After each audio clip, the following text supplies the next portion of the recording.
What's the meaning of browbeat?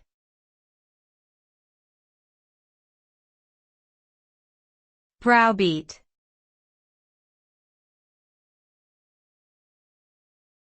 Browbeat.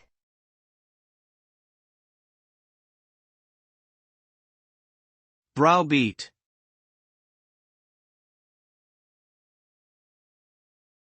Browbeat.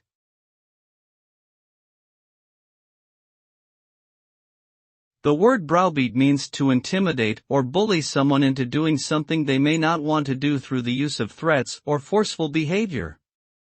The result of browbeating can often include the target feeling fearful, powerless, and coerced into complying with the demands of the person doing the browbeating.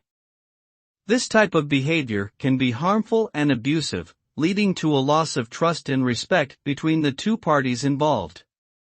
It is important to recognize and address the use of browbeating in any situation to prevent further harm.